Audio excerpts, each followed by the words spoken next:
ইমাম আবু হানিফা রাহিমাহুল্লাহ 1300 বছর পূর্বে এই ফতোয়া জারি করলেন, বললেন ফাকাদ কাফারা, সে কাফের, মুসলিম নয়।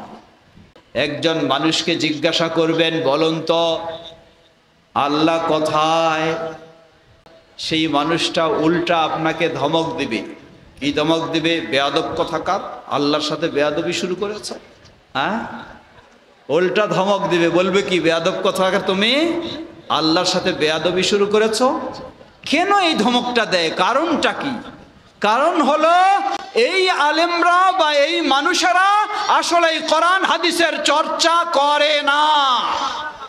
যদি তারা কোরআন হাদিস চর্চা করত, কোরআন হাদিস পড়ালেখা করত, তাহলে কখনো যে ব্যক্তি বলবে আল্লাহ কোথায় তাকে ধমক দিত না, তাকে খারাপ বলতো না, বরং তাকে বলতো তুমি মুহাম্মদ সাল্লাল্লাহু আলাইহি ওয়াসাল্লামের সুন্নাহ অনুযায়ী কথা বলেছো।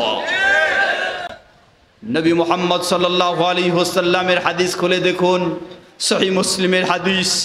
যখন তিনি প্রয়োজন মনে করলেন একজন কাজের মেয়ে, রাখাল মেয়েকে পরীক্ষা করতে, সে মুসলিম কিনা মুমিন কিনা, তাকে সর্বপ্রথম প্রশ্ন করলেন আইন আল্লাহ, আল্লাহ কোথায়? বলুন সুবহানাল্লাহ। এই প্রশ্ন কার?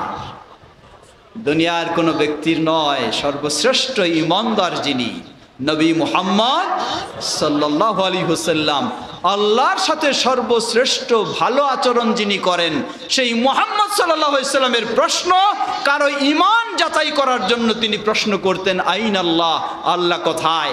কথার জবাবে যদি আসতো যে আল্লাহ সর্বত্র বিরাজমান, তাহলে নবী সাল্লাল্লাহু আলাইহি ওয়াসাল্লাম কি বলতেন সেটি ইমাম আবু হানিফা রাহিমাহুল্লাহ বলে দিয়েছেন। নবী সাল্লাল্লাহু আলাইহি ওয়াসাল্লামের সময় আল্লাহ সর্বত্র সসত্তায় সর্বত্র বিরাজমান, এই কথা বলার মতো পৃথিবীতে মানুষ ছিল না। নবী সাল্লাল্লাহু আলাইহি ওয়াসাল্লামের যুগে যারা মুসলিম তারাও বিশ্বাস করত আল্লাহ সুবহানাহু ওয়া তাআলা উপরে, আরশের উপরে রয়েছেন। যারা অমুসলিম কাফের মুশরিক তারাও বিশ্বাস করত আল্লাহ সর্বত্র নয়, উপরে রয়েছে। যার প্রমাণ আপনি এই যুগে নিয়ে নিন। একজন যদি মূর্তি পূজারী হিন্দু মানুষকেও আপনি জিজ্ঞাসা করেন, সেও কখনো বলবে না যে আল্লাহ সর্বত্র রয়েছে, সেও দেখায় উপর আল্লাহ। বলে কি? হ্যাঁ, একজন হিন্দু মানুষের সাথেও যদি কথা বলেন, সেও বলে উপর আল্লাহ। মানে কি? তার ভিতরেও এটা যেন অটোমেটিক ভাবে তৈরি হয়ে গেছে যে আল্লাহ সুবহানাহু ওয়া তাআলা সসত্তায় সর্বত্র বিরাজমান নয়, কোথায় রয়েছেন? উপরে রয়েছেন। সুবহানাল্লাহ। কিন্তু যারা বড় বড় ডিগ্রি নিলেন, ইসলাম নিয়ে পড়াশোনা করলেন, তাদের কাছেই এই জাহমিয়া ভ্রান্ত আকীদা তাদের ভিতরেই এসে গেছে। তারা বলতে বলতে শুধু সর্বত্রই নয়, আল্লাহ আমার কলবের ভিতরেই আছে, এই পর্যন্ত চলে আসছে। লা হাওলা ওয়ালা কুওয়াতা ইল্লা বিল্লাহ। এই আল্লাহ আমার কলবের ভিতরেও আছে, এটাও কেন আকীদা আসলো?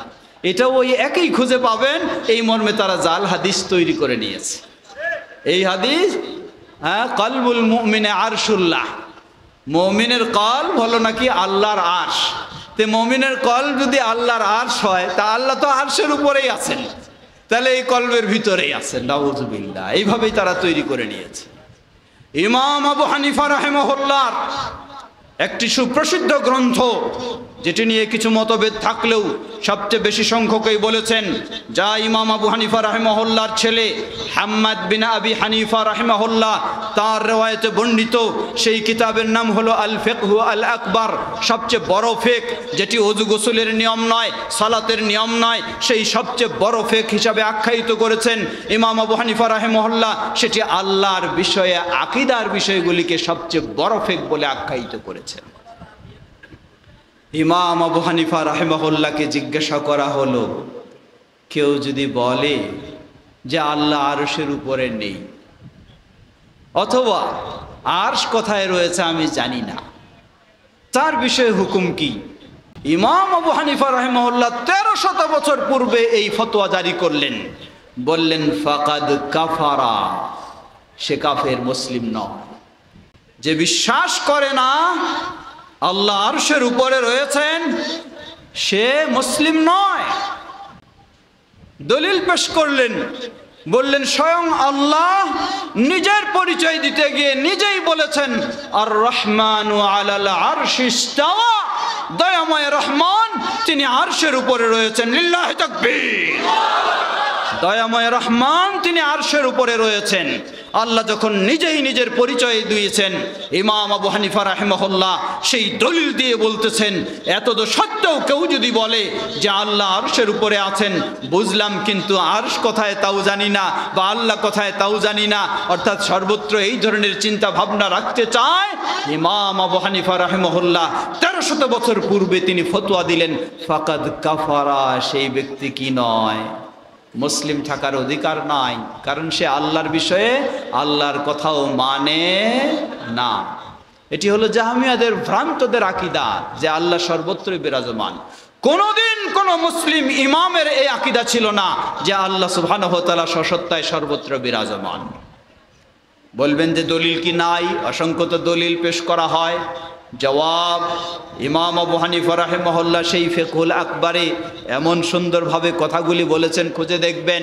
তিনি বলছেন আল্লাহ সুবহানাহু ওয়া তাআলা নিজেই নিজের পরিচয় দিতে গিয়ে যেভাবে যে শব্দগুলি ব্যবহার করেছেন আমরা সেটাকে সেভাবেই ব্যবহার করব, কোনো রকমের অপব্যাখ্যা, কোনো রকমের ব্যতিক্রম বা কোনো রকমের বিকৃতি কোনো কিছুই করব না।